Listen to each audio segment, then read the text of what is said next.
Now let's see how to prepare a wet mount. So first you're gonna need slides and clean cover slips, and of course your sample. So you'll get a dropper or a plastic disposable pipette and place a couple of drops in the middle of the slide.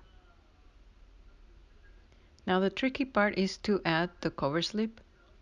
So what is always suggested is that you grab the cover slip and you place it at an angle. When you do that, the edge of the cover slip is going to touch the edge of your drop, and then you should lower it slowly. If there's no overflowing liquid on the sides or under the slide, you can now take that to the microscope. A common problem when preparing wet mounts is adding too much fluid. What happens is that if you then place the cover slip, it is going to float, and of course you won't be able to get that in focus. But also notice that there's water on top of the cover slip and on all the sides, and there's even water underneath the slide. So all that has to be wiped dry. The water on top and on the sides of the slide can damage the objectives, and the water under the slide would make it stick to the stage when you place it in a microscope. So use a Kim wipe and just dry out all of that excess water or culture. Now clearly it is a lot easier just to start with less fluid, so your sample just needs a couple of drops.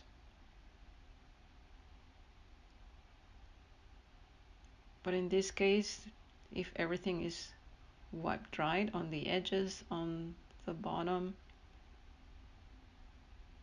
and on top of the cover slip, you would be ready to use this in the microscope.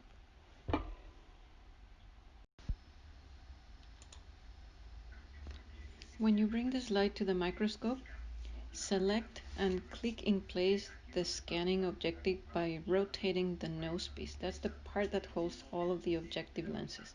You should not rotate it by grabbing the lenses themselves. Now here's your slide.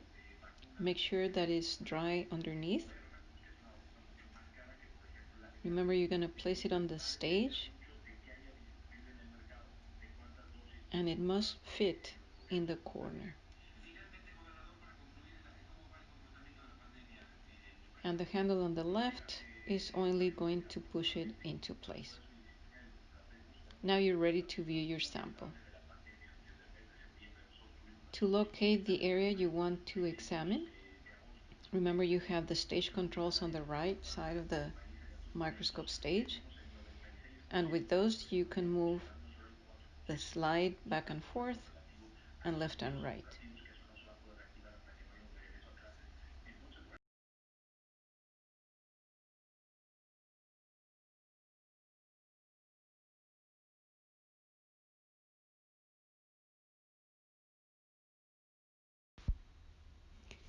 There are different ways to prepare samples for light microscopy, and in this course you will make wet mounts to observe live specimens, and you will also use commercially prepared samples.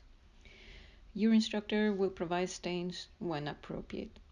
In addition, you will learn how using the iris diaphragm can improve contrast of unstained biological samples that are translucent, like an amoeba, for example.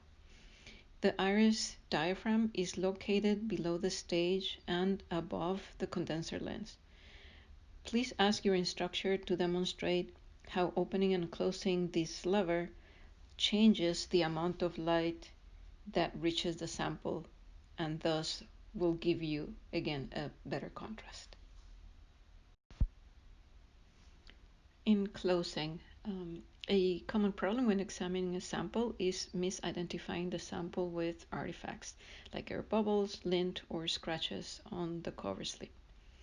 Images A and B here show air bubbles, Image C shows lint fibers. Now, if you were doing forensic analysis, you would know that these are cotton fibers, but that's not what we're going to be doing. And image D shows a slide with air spaces due to the sample drying out. Keep in mind that the light from below will eventually evaporate the liquid from your wet mount. What if you can't find your sample? Oftentimes the reason is that you are focusing above or below your slide. An easy way to go around this problem is to move the slide so you can see the edge of the cover slip in the field of view. That should look like a straight line. So that straight line would likely be out of focus, like the image on the left. So now adjust the coarse focus so that it gets into a sharp image, like the image on the right.